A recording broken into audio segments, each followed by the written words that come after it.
The wind carried a peculiar smell that morning, one that made the women behind the wire pause mid-step and lift their heads like animals catching an unfamiliar scent.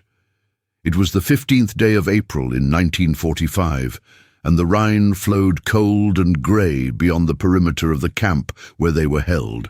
These women had grown accustomed to many things during the long months of their captivity. They knew the sound of boots on gravel, the particular creak of the gate hinges, the way hunger gnawed at your belly until it became a constant companion rather than an occasional visitor. But this smell was different. It was rich and warm, carrying notes of something they had almost forgotten existed in the world. Butter, perhaps, coffee, certainly. The aroma of bread baking, or at least bread being warmed, drifted across the compound and settled into every corner like an invisible fog. The women moved slowly at first, uncertain whether this was real or some cruel trick of the mind. Starvation does strange things to a person's senses.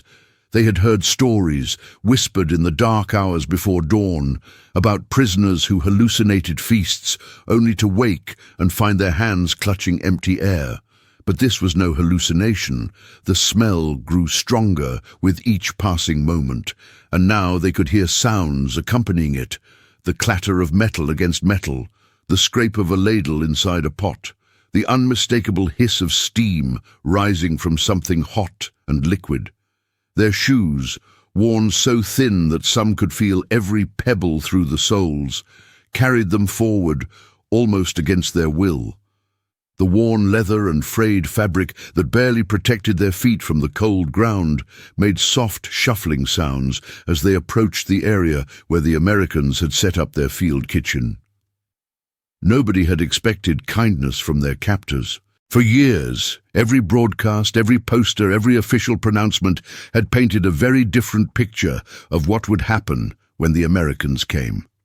The propaganda machine had worked tirelessly to convince them that capture meant degradation, that the enemy soldiers were little more than savage brutes who would take pleasure in their suffering. Mothers had warned daughters. Wives had feared for what might become of them if they fell into enemy hands. The images plastered across walls and printed in newspapers showed leering faces and cruel intentions. Yet here were these same Americans, these supposed monsters, standing behind tables laden with food. They wore their khaki uniforms with a casualness that seemed almost inappropriate for conquerors. Some of them looked barely old enough to shave.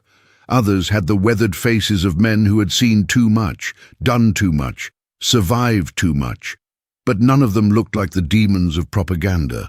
The crates they had brought with them stood stacked in neat rows, military precision applied to the distribution of sustenance rather than the delivery of destruction. Steam rose from large pots, curling upward into the cold morning air like prayers ascending to an indifferent sky. The soldiers moved with practiced efficiency, their movements speaking of routine rather than ceremony. They ladled, they poured, they handed out portions with the same businesslike manner they might have used to clean their rifles or fold their tents. To them, this was simply another task in an endless series of tasks that made up military life. But to the women watching, trembling in their thin clothes and hollow with hunger, this was something else entirely. This was a moment that defied everything they thought they knew about the world. One woman, her name lost to history, but her words preserved in the memory of those who heard them, reached out with a hand that shook so badly she could barely control it. Her fingers, thin and pale as winter branches, closed around a slice of bread, not the dark, heavy bread cut with sawdust and potato starch that they had learned to choke down during the lean years. Not the ersatz substitute that barely deserved the name bread at all. This was white bread, soft and yielding to the touch, still warm enough that she could feel heat radiating through her palm. She brought it close to her face, and for a moment she simply breathed in the scent of it, the smell of yeast and wheat, of something that had been made with care and real ingredients filled her lungs. Then she took a bite, and the texture of it, the simple, honest taste of actual bread, brought tears to her eyes that had remained dry through bombing raids and displacement and loss. The words came out as barely more than a whisper, but they carried across the silent crowd of women around her. "This is the best food I have ever had." Those 9 words contained multitudes. They spoke of years of privation, of meals that were nothing more than survival rations designed to keep a body functioning at the absolute minimum level. They acknowledged a present reality that contradicted every prediction, every warning, every fear that had been carefully cultivated by those who claimed to know better. And they pointed toward a future that none of them had imagined possible just days or weeks before. The best food, not good food, not adequate food, but the very best. And it was coming from the hands of their enemies. Around her, other women ate in silence. Some chewed slowly, as if afraid that moving too quickly might cause the food to vanish. Others ate with an intensity that spoke of desperation, barely held in check, their bodies demanding sustenance even as their minds struggled to process what was happening. A few wept openly, tears running down faces that had forgotten how to cry during the worst of the war. The sound of eating filled the air, spoons scraping against tin bowls, bread being torn into smaller pieces, the quiet swallowing of coffee, real coffee, not the bitter acorn substitute they had learned to accept as normal. These were the sounds of people remembering what it meant to be human, to have needs met, rather than constantly denied. The American soldiers noticed, of course. They would have been blind not to see the reactions their simple act of distributing rations provoked. One sergeant, a man from somewhere in the American Midwest, with a face like weathered leather and hands calloused from years of hard work, pulled out a small notebook from his breast pocket and wrote a few lines. Years later, when historians went through such informal records, they would find his observation preserved in fading pencil. "They lick the plates clean," he had written. "I have never seen people so grateful for Spam." That last word carried its own weight of irony. Spam, the canned meat product that American soldiers had learned to despise, with a passion born of too much familiarity. They made jokes about it, composed crude songs mocking it, traded it away whenever possible for anything that might provide variety to their monotonous diet. To them, Spam represented everything tedious and uninspiring about military rations. But here, in this camp on the Rhine, women treated it like a delicacy. Another soldier, this one from Iowa with corn-colored hair and a farm boy's practical manner, shook his head in wonder as he watched the prisoners eat. "They treat it like caviar," he remarked to nobody in particular. His words captured the essential paradox of the moment. What these soldiers considered barely worth eating, what they would gladly have replaced with almost anything else, the prisoners received as though it were the finest food imaginable. The gap between those two perspectives was measured not just in calories or nutritional value, but in entire worlds of experience. These soldiers came from a land where food was abundant, where even during wartime rationing, most people ate more than adequately. The prisoners came from a nation that had slowly starved itself in service of a war it was now losing, where every month brought new restrictions, new shortages, new methods of stretching insufficient resources even thinner. Evening settled over the camp with the slow inevitability of a curtain falling on a stage. The sounds of artillery in the distance, that constant percussion that had provided the soundtrack to their lives for so long, seemed muted somehow. Or perhaps it simply could not compete with the closer, more immediate sounds within the wire. Spoons continued to scrape against bowls as women savored every last morsel. Cups clattered against tin surfaces as they were set down, drained of their contents, but still holding the ghost of warmth. The rhythm of consumption, of need being met, created its own music that drowned out the distant thunder of war. Here, inside this small compound with its barbed wire and guard towers, hunger was being defeated not through grand gestures or sweeping policies, but through the simple provision of coffee and bread. This was not propaganda, though it could have been used as such. This was not a carefully staged performance designed to demonstrate superiority or virtue. The soldiers were not acting out of any desire to prove a point or win hearts and minds. They were simply following orders, distributing rations according to regulations that had been written by quartermasters and approved by officers who thought in terms of logistics rather than symbolism. Yet the effect was profound in ways that no propaganda could have achieved. These women, who had spent years being told that Americans were their mortal enemies, that capture would mean torture and degradation, were discovering that reality bore no resemblance to the stories they had been fed. The disconnect between expectation and experience was so vast that it forced a complete recalibration of their understanding of the world. The paradox that emerged from that first morning would only deepen with time.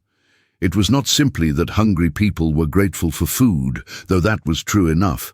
It was that the entire structure of beliefs they had built their lives around was being dismantled, one meal at a time, by the undeniable evidence of their own senses. You could dismiss a speech as lies, you could ignore a leaflet as propaganda, but you could not argue with the taste of butter on your tongue or the feeling of a full stomach. These were truths that bypassed ideology and spoke directly to the body, and the body, having suffered for so long, was not inclined to reject such truths in favor of abstractions.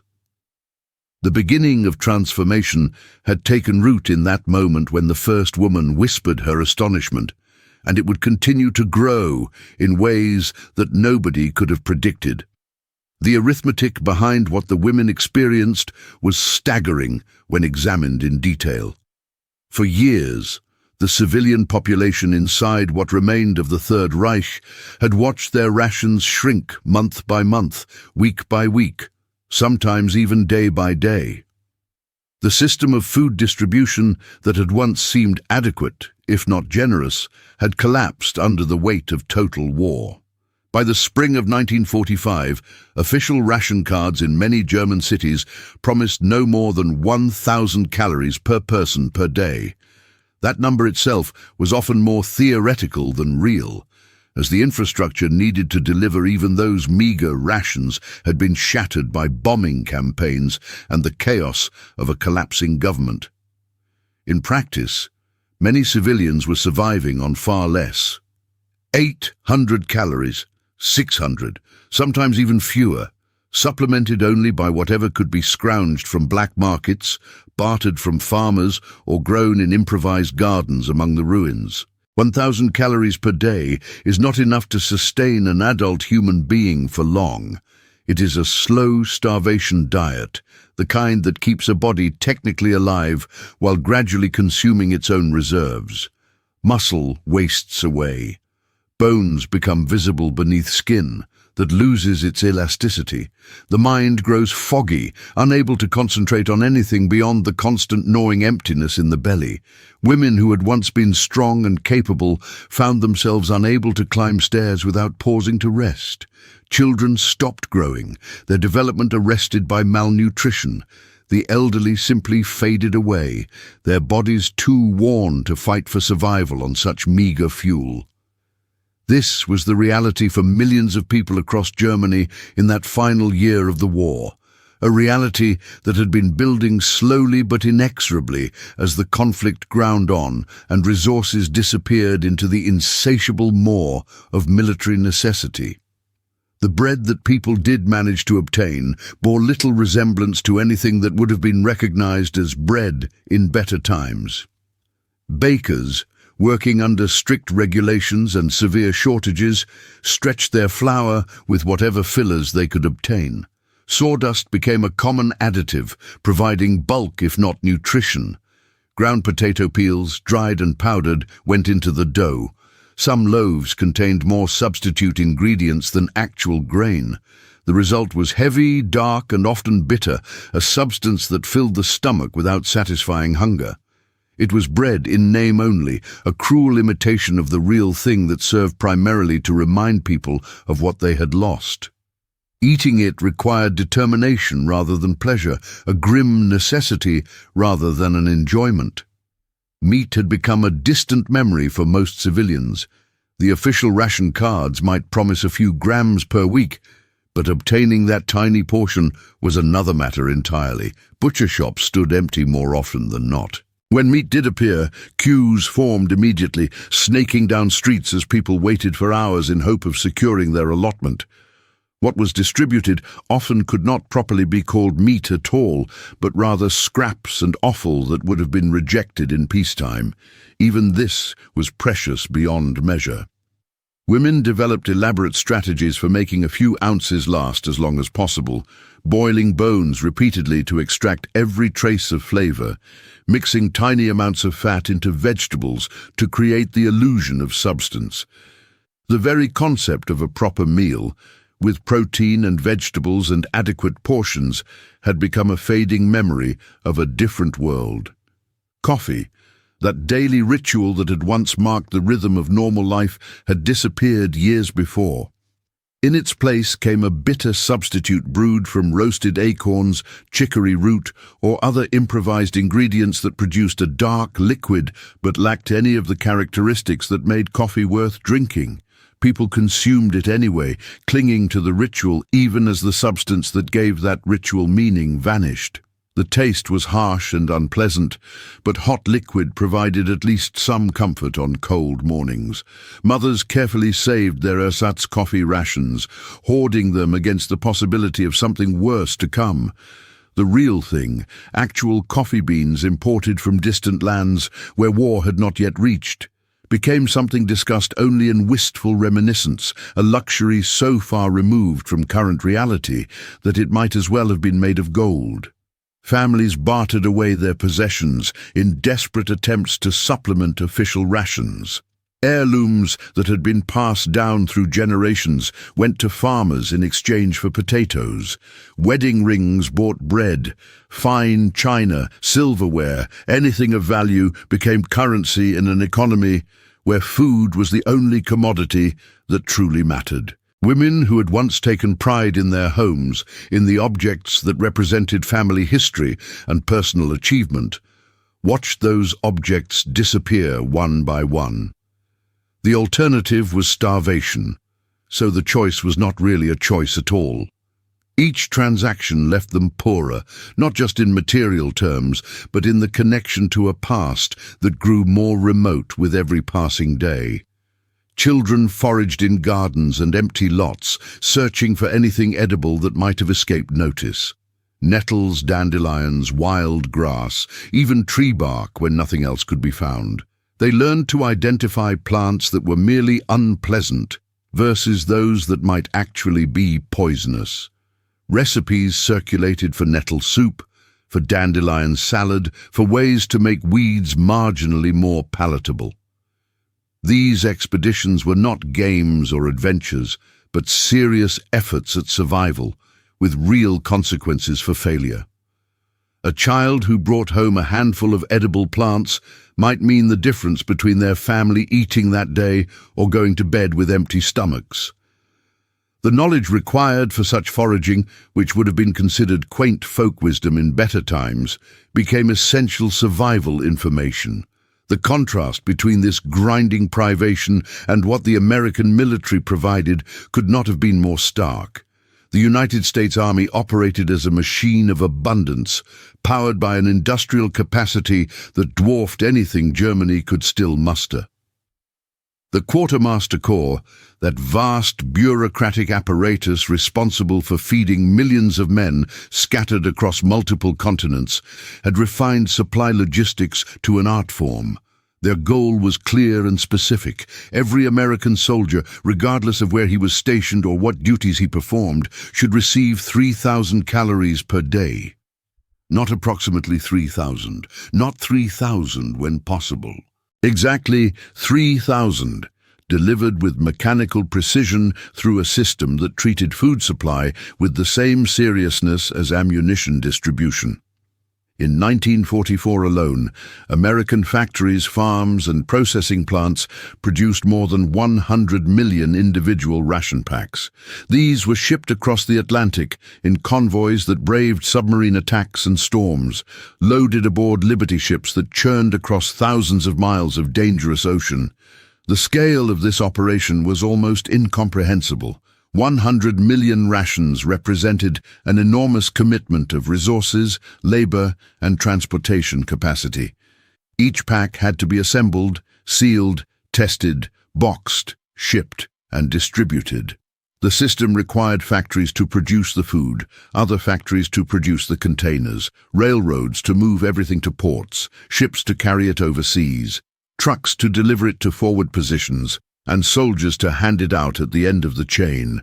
It was a logistical miracle that happened so consistently that most people simply took it for granted. The irony was thick enough to choke on.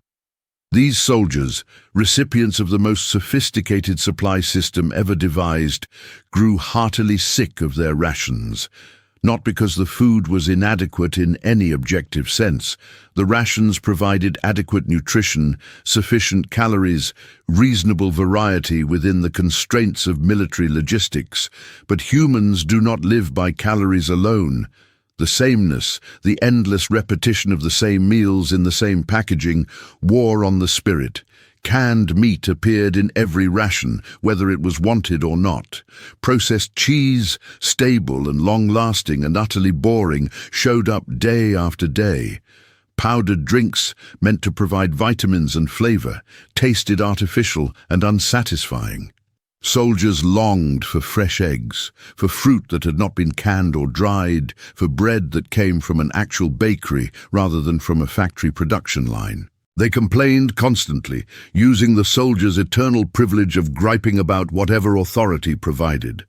Spam became a particular target of mockery and derision. Countless jokes circulated about what the acronym might really stand for, none of them complimentary. Men claimed they would gladly face enemy fire if it meant never having to eat another bite of the stuff. They traded it away whenever possible, trying to find someone who might have something, anything different to offer in exchange. Some claimed, half seriously, that the canned meat was more punishment than the enemy could inflict.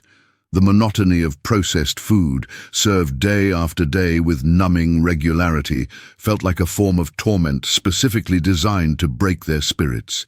Yet here, in the camp by the Rhine, women regarded those same despised rations as treasures beyond price. What soldiers would gladly have thrown away, the prisoners received with reverence. One woman who survived to tell her story later recalled the moment with perfect clarity. "I had not tasted real butter in 3 years," she said.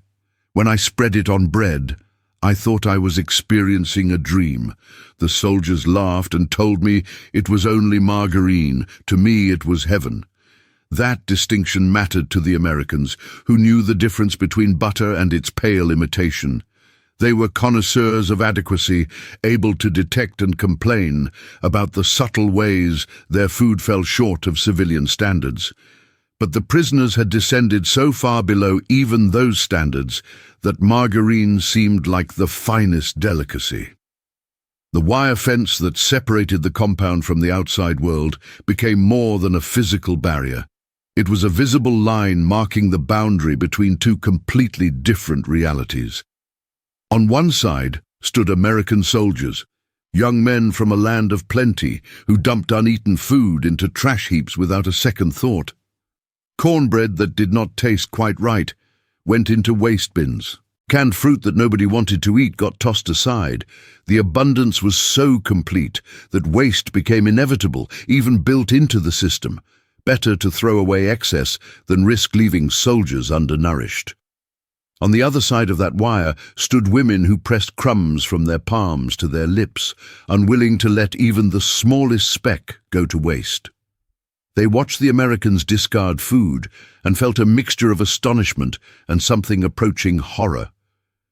How could anyone throw away sustenance? How rich must a nation be that it could afford such casual waste? The paradox deepened with every meal, every distribution, every interaction across that divide. What soldiers discarded as boring excess, prisoners cherished as salvation.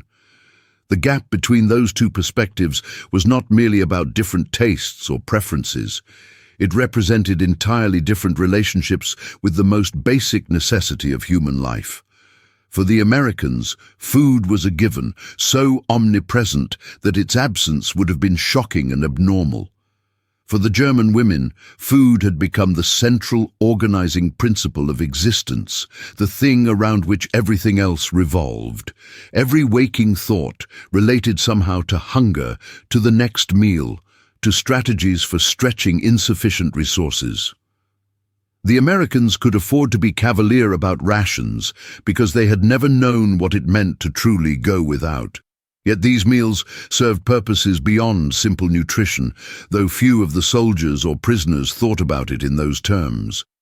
A well-fed camp remained stable and orderly. Hungry people became desperate, unpredictable, willing to take risks that would otherwise seem foolish. The U.S. Army's field manuals, written by men who understood human nature from a practical rather than philosophical perspective, emphasize the importance of adequate rations for maintaining discipline among prisoners. This was not sentiment or mercy, though those might have played a role for individual soldiers. It was calculated policy based on the recognition that food was power, that controlling access to sustenance gave you control over people's behavior. A population that depended on you for their next meal was a population that would think twice before causing trouble. But for the women receiving those rations, the strategic calculations of their captors mattered far less than the immediate, undeniable reality of food entering their mouths. Statistics and regulations might have motivated the policy, but they were abstractions that had little meaning when measured against the concrete experience of tasting butter for the first time in years. At night, lying on straw mats that provided minimal comfort against the cold ground, they experienced a sensation so unfamiliar that it took time to recognize it. Their stomachs were full. Not just less empty than usual, not merely sustained at the bare minimum, but genuinely, satisfyingly full. The constant gnawing pain had receded, replaced by a warmth that spread through their entire bodies. The faint smell of coffee seemed to linger in the air even hours after the last cup had been poured, a ghost of abundance that haunted the compound in the gentlest possible way. Some women lay awake simply because the absence of hunger felt strange, almost suspicious. Could this last? Would it continue? Or would tomorrow bring a return to the familiar privation that had defined their recent existence? The questions had no answers yet, but the fact that they could be asked at all represented a fundamental shift. For the first time in longer than many could remember, the future held at least the possibility of something better than mere survival. Hunger had been the absolute master, the tyrant that ruled every moment and decision. Now, for these hours at least, that tyrant had been dethroned by bread and coffee and canned meat. This was only the beginning of a transformation that would reshape more than just bodies. What had started with numbers and calories, with the mechanical distribution of rations according to regulations, was evolving into something with deeper significance. The rhythm of meals would soon become a ritual, and that ritual would do more than fill stomachs. It would begin to build bridges across chasms that had seemed unbridgeable, to create connections between people who had every reason to remain enemies. The women did not yet understand the full implications of what was happening to them. They were still too focused on the immediate miracle of adequate food to think in larger terms, but the seeds had been planted, and they would grow in unexpected directions. What began as the simple provision of rations would become a daily ceremony that challenged assumptions, softened hatreds, and pointed toward the possibility of a different future than the one they had all expected.